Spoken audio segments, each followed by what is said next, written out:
starting off this countdown, we have Kennecott. And I'm sorry in advance if I say any of these names wrong. I suck at pronunciation. We've been through this. Located in Alaska, this city was once filled with millions of dollars worth of copper ore. So when copper ore was first discovered on the land, workers set out to create a mine and track system. However, during this construction, tons of individuals lost their lives. Then when the mine was opened, tons of miners also lost their lives. Miner 49er. Sorry, I just thought of that. It's from Scooby-Doo. Miner 49er. Man. This is when the hauntings started. People in the mines reported hearing cries for help from the dead miners, and their tools would mysteriously vanish into thin air. Another creepy thing that would happen is tombstones would just suddenly disappear. Apparently, travelers would see tombstones while passing through, and on their way back, the tombstones would be completely gone, as if someone just pick them up and move them, which is physically impossible. The city then got a haunted reputation, which scared out most of the residents. In our 9th spot, we have Mystic, South Dakota. This city first started off as a small creekside camp in 1876. Then over the years, the place began to expand. In 1885, it had a post office. By 1889, it had a rail line, and around 1906, it had a whole import and export system going on. But sadly, the town was hit by a bunch of floods that destroyed their bridges and rail lines. Then the town's sawmill burned down. But no matter what tragedy hit them, they kept rebuilding and recovering, and then they kept getting destroyed. It was just like a perpetual cycle. And then it was the end of the World War II, and the town didn't have enough resources to keep them going, and so the residents fled. But now, legend goes that the town is cursed, and that's why so many bad things happen there. In our 8th spot, we have Colemanskop. Back in the early 1900s, after the first diamond was found in the area, tons of people moved to this area in hopes of also discovering diamonds. The city then became a very bustling area. There was a casino, movie theater, and school. But sadly, by the 1950s, the diamond supply was depleted and a lot of people left the area and moved elsewhere to find more diamonds. Now the city is completely abandoned and most of the buildings are flooded with sand. And I'm not talking about just like a little bit of sand here. No, there's so much sand everywhere, it's tall enough to cover your knees, which makes chances to revive the town very unlikely. Moving on to number 7, we have North Brother Island. North Brother Island is a 20-acre island located in New York City's East River. The island once was home to Riverside Hospital, which was built to quarantine people with smallpox. Since the island was so isolated from others, they thought it would be perfect to house the sick there away from everyone. In fact, Typhoid Mary spent some time there herself. Mary Malone, otherwise known as Typhoid Mary, was a cook that worked for a bunch of different families. She got her name because she was an asymptomatic carrier of the typhoid germ. As a result, she infected 51 individuals and killed 3. She was then forced to live the rest of her life in isolation. Then in 1943, they used the hospital to house people with tuberculosis. But by the 60s, it was abandoned. Now the island stays that way and is off limits to the public. Coming in at number 6, we have Animas Forks. Animas Forks was once a popular mining town in Colorado. It was first inhabited in 1873, and 10 years later it was home to 450 residents. But in 1884 they were hit by a massive blizzard.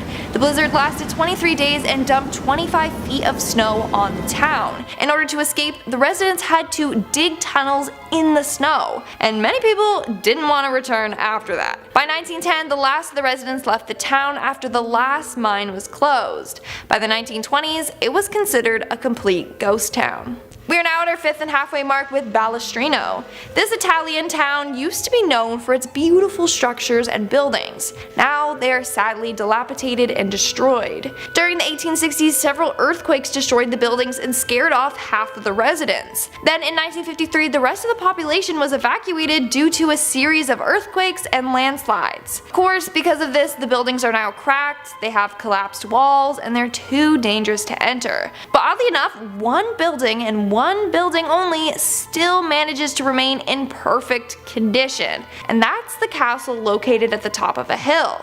It's quite odd how it's in great condition after all that. So it's thought that the castle is protected by some sort of magical force, but the rest of the town is too dangerous to visit. In our 4th spot we have Bannack. Founded in 1862, Bannack, Montana was once just a typical gold rush town. Now it's full of paranormal activity and was even featured in an episode of Ghost Adventures. So back in the day, gold was discovered in Virginia City, which made people move to Bannack, which was nearby, in hopes of finding gold for themselves. But this caused a lot of problems. The road that connected the two towns was targeted. A lot of people were robbed or murdered along that route by a gang. Over 100 people died in only a couple of months. And in the end, the man behind all of this and the leader of the gang was in fact the town's sheriff, Henry Plummer. Dun dun dun! That's some Scooby-Doo stuff right there. Now it's said that Henry's ghost haunts the town.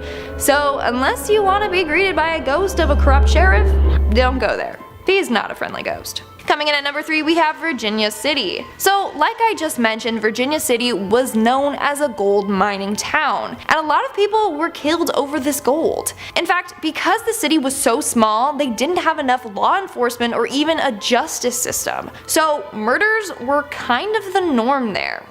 Doesn't sound like a safe place to me. Well, now it's said that the souls of the people that were murdered haunt the area. People have seen ghostly apparitions by the hanging house and by the cemetery. They also have heard mysterious voices coming from within the opera house. And one visitor was even locked inside of a room by a spirit. Now, if you are really that intrigued to visit this haunted location, they do offer tours every so often. So there you go. But make sure you bring your holy water and Bible because there's a lot of ghosts there. In our 2nd spot we have Dawson, New Mexico.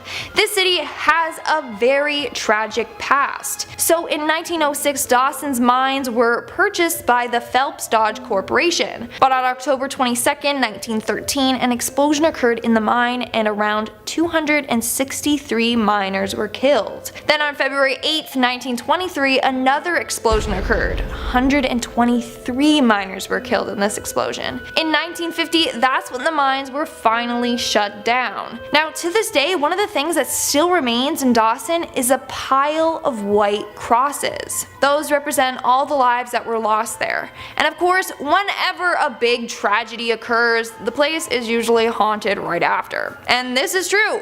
Visitors have seen lights flickering on and off. The lights apparently look like the ones on a mining helmet. And they have heard whispers and voices or have even seen ghostly figures vanish right before their eyes. And in our number 1 spot we have Ordore Saglane. Ordore Saglane was once a beautiful place in France until it was terrorized on June 10th, 1944. On that day, the village was the scene of one of the worst massacres of French civilians during World War II. So since the town supported the French resistance, opposing soldiers stormed in and killed 642 residents. Men were taken to barns and shot with machine guns, whereas women were locked inside of a church and killed with explosives. It was very gruesome.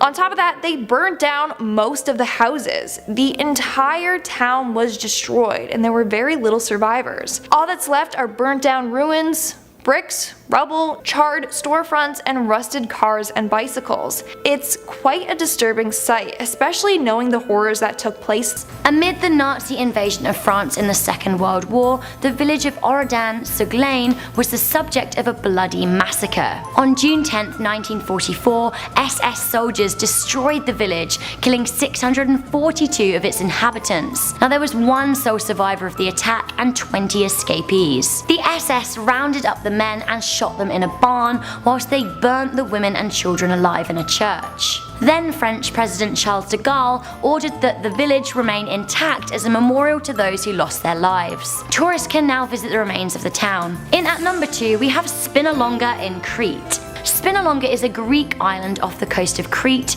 with a very checkered history. Formerly part of the main island of Crete, but carved out during Venetian rule, Spinolonga has been invaded by both the Venetians and Turkish troops. Re-seized by Greece by the end of the 19th century, Spinolonga became a leper colony in 1903. Basically, this meant that all of the people who contracted leprosy nearby were torn from their loved ones and were shipped off to live and die on the island. Now, Spinolonga is about abandoned, but the buildings stand in partial ruin. The last inhabitant of the island left in 1962, leaving behind decades of sadness which tourists can still feel today, ringing through the empty houses and churches as they take tours of the island. So we have reached the #1 spot of our creepy abandoned ghost towns, and what can it be than the sad story of Pripyat in Ukraine. The Chernobyl disaster is one of the saddest man-caused disasters and the most disastrous single nuclear accident in history. In 1986, Pripyat was evacuated after an explosion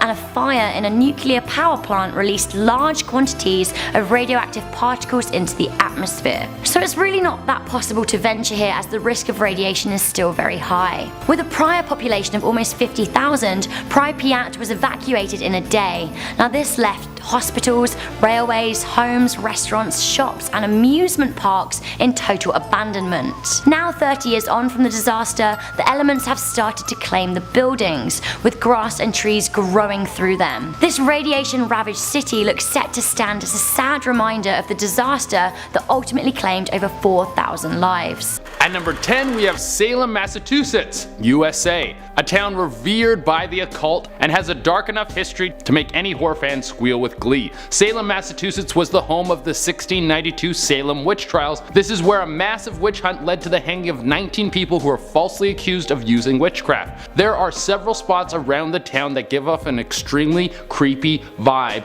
and have reported hauntings, but the most notorious place is the former home of Sheriff George Corwin. He was the man responsible for spearheading the hunting and capturing of these witches. Not only that, but the people that were captured, he would take them into his basement and then he would torture these people until they confessed to their crimes. Now his ghost and the ghosts of several other people who were tortured by him haunt the Joshua Ward House, which is the building that sits on the land that the sheriff's house used to be on. At number 9 we have the Fairmont Hotel in Banff, Canada. If you have never been to Banff, it is one of the most beautiful places in the whole world. There's amazing skiing in the winter, and in the summer it turns into a lush green wonderland. If you were a ghost, this would be a paradise to haunt. The Fairmont sits on top of a mountain that looks so regal it could double as the Grand Budapest Hotel. It was built in 1888 and it was the center point to increase tourism in the area, and it worked. But like any old building, this place has adopted some guests that refuse to check out. There are 2 ghosts that are responsible for the majority of the ghost sightings, one being that of an old bellhop. He was the employee of the hotel back in the 70s, and after he kicked the bucket, he decided that retirement wasn't for him. His ghost has been seen throughout the hotel, helping people to this day. Very few people get to do what they love. Why let a little thing like death stop you from sticking to your passion? Another ghost is that of the bride dressed all in white. The story goes that she tripped down a staircase on the day of her wedding and met a grim ending. That is a huge bummer. You're about to make it to the altar and you lose your footing. Oh, that sucks. At number 8 we have the Chinoi Church in Beijing, China. An old mysterious building that sits in Beijing, China. There are several elements to this building that make it an intriguing place for anyone interested in the supernatural. First, no one knows who built the building or who commissioned the building to be built, almost as if an outside force created the building, like the devil came to town and was like, yeah, let's build a church. Also, on the front door of the building there is a note that makes it very clear that there are no ghosts inside, which is super sus. Like where I live, there's no note about ghosts because it's just a given. We know there's no ghosts. This place uses the used car salesman approach to convincing people. Yeah, that rickety noise in the back? Oh, that's just something the car makes. It's an added feature. The residence is haunted by the ghost of a young woman who killed herself by hanging during the communist war in China. Some say she did this because her husband was killed at war, and others say she was trying to avoid capture. At number 7 we have the Shanghai Tunnels in Portland, USA. A Shanghai tunnel sounds like a place where you go to bet on horse racing and eat the best fried rice you've ever had in your life. But it actually used to be the epicenter for human trafficking in the United States. Located in Portland, Oregon, the tunnels are now run down and unused. Back in the 19th century, people walking through these tunnels would often be kidnapped and then sold overseas into slave labor. Some bars above these tunnels had trap doors in them, which they would use to take drunk people, slip them down into the tunnels where they would never be seen again. A lot of people died in these tunnels before they were sold off into slavery. Now it's said that their angry ghosts walk the halls. Screaming, banging, and even weeping can be heard when you pass through these tunnels. At number 6 we have La Château de Brissac, France. We are heading all over the world with this list, and now we're heading to a place that has a long, rich history, France. It makes sense to waltz right into a castle. Besides being one of the most glorious buildings in all of France, an exciting reason to visit this place is the spectral tourist attraction. Back during the reign of King Charles VII, he was married to a beautiful woman who he unfortunately found out was cheating on him. He wasn't too happy with this, so he divorced her, and that was that. I'm just kidding, it was the 1400s. He also had her killed for insulting his honor. That's how they did things back then. When her life ended, she was wearing a green dress. Now it's said you can see the ghost of a woman in a green dress walking the halls, moaning for her lost love. At number 5 we have Morgan House, Kalimpong, India. The estate formerly owned by the Morgans has a rather dark past. The house was lived in by Baron George Morgan and his wife back in the 1930s. Apparently Mr. Morgan would spend a lot of his free time torturing his wife. With them being in India and his wife having nowhere to go, she eventually fell into a depression. Not long after that, she died. The two never had any kids, and after Mr. Morgan died, the Indian government took control of the property. It has now been spruced up into a nice hotel, but the terrors of this building's past haven't been washed away. Mrs. Morgan is free from her husband and has no interest in leaving her home. Many patrons of the hotel say they have heard her high heels walking along the wooden floors. At number 4 we have Casaloma, Toronto, Canada. The most famously haunted place in all of Toronto. It's literally a massive castle that is a 10-minute drive from the world famous CN Tower. It's strange having a massive stone castle built in the early 20th century so close to the downtown core, but that's probably why it's so haunted. All the ghosts want to gather there because it feels like home. One of the most haunted areas of the castle are the secret underground tunnels which connect different sections of the property. There have been reports of a ghostly miner who might have died digging the tunnels and a lady in a white dress. Also, the castle's former owner, Lady Mary Pellet, has been seen all throughout the building. Some people say they've tried to take a picture of her when she's walking through, and she will use her ghostly powers to turn off your camera. Sounds like she's not very photogenic. If you want to give yourself an extra fright, you should come check out the castle in October when they turn the whole thing into a massive haunted house. I've been, it's a great time. At number 3 we have the Hill of Crosses in Lithuania. The look of this place will make you say, oh yeah, there are for sure some ghosts in here. This hill has been the site of rebellion, respect, and remembering the dead for the past 500 years. People have come here to place crosses as a way to pay good fortune to those who died fighting for the freedom of Lithuania. This practice has made it a safe haven for spirits to walk through, and there have been reports of seances performed there trying to contact these dead heroes. There are currently over 100,000 crosses piled up on this hill. Back in the Soviet reign, they tried to destroy this holy landmark 3 times. Three times. But the Lithuanian people stood strong and came back to rebuild it every time. That's a pretty awesome story of solidarity. I know why ghosts want to hang out here. They're like, I know my home will be safe forever. At number 2 we have Cemetery Number 1 in New Orleans, USA. This place has been nicknamed the Haunted City because it is literally filled with so many graves that you could fill a small theater. There are over 700 graves at this site. You pack that many people into one spot and you are guaranteed some strange spirits walking around. On Halloween it must be like a massive party in there. It would be a giant ghost rave with the coolest people from the last 200 years. The grave that gets the most attention is that of former voodoo priestess Marie Laveau. It's said she had the power to influence spirits, and now even in death her ghost can gain strength from the graveyard and get the phantoms to do her bidding. I mean, that's a good skill to have after you're dead. You're like, oh you guys, you work for me, that's how this is gonna work. And for the number 1 spot we have the Rose Hall in Montego Bay, Jamaica. A beautiful mansion that used to be the home of the Palmers back in the 19th century.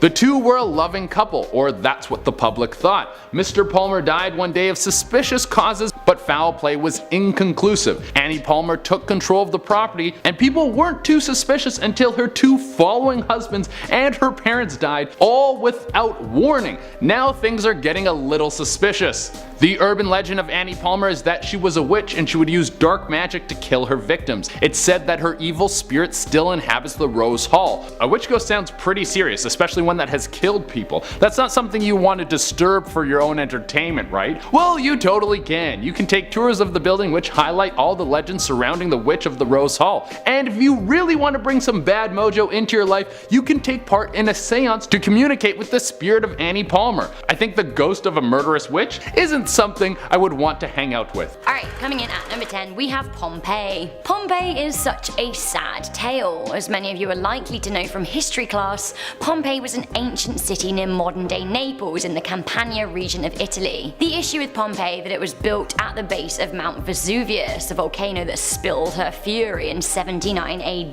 The city had been in existence for thousands of years before the eruption, and by the time of its demise, it was a thriving Roman hub. The eruption covered Pompeii in 4 to 6 meters of volcanic ash, burying the city but largely preserving a snapshot of Roman life. The lost city of Pompeii was rediscovered over a millennium and a half later and was excavated in the late 1800s. These days, more and more of the city is being uncovered under the ash and pumice. The area draws in 2.5 million tourists now each year who delight in the macabre history of the Roman town.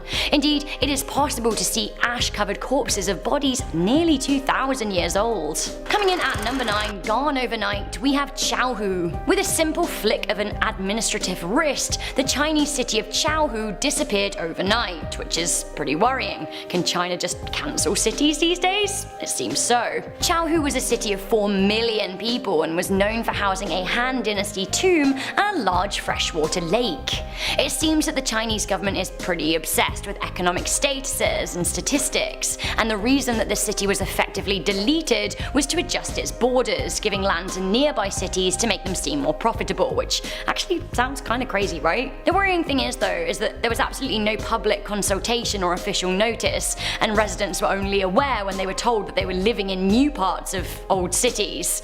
So I live in Toronto, like I said, and I guess it's like waking up in Toronto and it no longer being a thing, and I'm told like, oh, you live in East Niagara now. I guess not a lot would change, but at the same time, everything would change. Weird. So weird. Okay, pinnacle of weird at number 8, we have Taured. Where is Taured?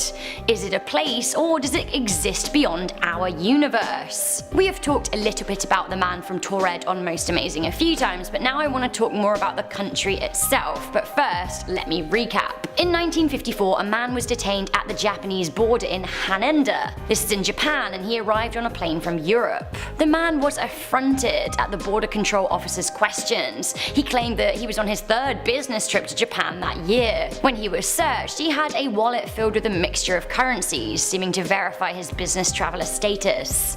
When he presented his passport, officials were absolutely baffled. They'd never seen a passport like this before. Asking where he was from, the man, who primarily spoke French, said he was from Taured. I'm sorry, where? Officers were absolutely baffled because, as you probably know, there is no such place. When he was asked to point to it on a map, he pointed somewhere in the locale of Andorra today. He then became confused and agitated that the map he was given didn't actually include Taured. So, was it real? Did it disappear, or did he appear from another dimension? His passport looked legitimate, but he was from the mysterious country. His passport even had stamps in it, legitimate stamps, that seemed to actually cooperate with his story. He was also carrying a checkbook to a non-existent bank branch from Taured. So I guess my question is, even if the passport and checkbook were convincing fakes, how on earth would he even have been able to get on the plane in the first place? Passports are checked at multiple times when you go to an airport, including at check-in and before you're allowed to even board. I for one have like a deep feeling that Taured is real, but where did it go? Once again I ask, is it in another dimension? Because I don't know, I think that. Speaking of other dimensions, this is crazy at number 7, we have the Cloud City. This terrifying city in the sky appeared and disappeared within the space of a day.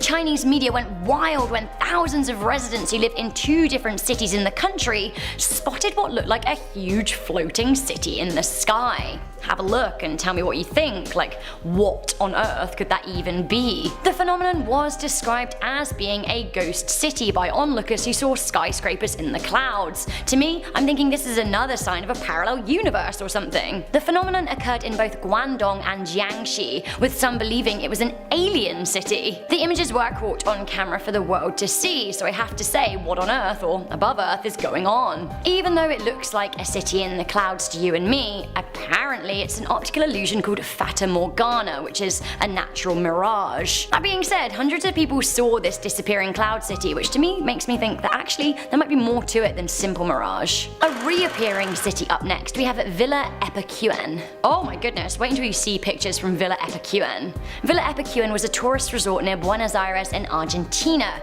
but unfortunately it flooded in 1985, meaning the whole town had to be abandoned. Disappearing into the water, Villa Epicurean became a sunken town lost to the perilous tides. However, strangely, the waters began to recede again in 2009, and now, after a drought, you can see more of the town emerging from the water than ever. 25 years after it disappeared, it began to re-emerge, only this time stripped of paint. The trees have died after their time away from the sun, leaving ghostly, chalky-looking twisted roots and leafless branches withering in the ground. Rusted cars and dislodged bathtubs litter the banks, but honestly, it actually looks kinda cool in like a ghostly, scary way. Coming in at number 5, we have Anikuni Lake. This is a spooky Canadian urban legend set in the frozen north of Nunavut, one of Canada's largest and yet least populated territories. The conditions in the Arctic land are pretty terrifying at the best of times. The story goes that in the year 1930, a fur trapper, Joe LaBelle,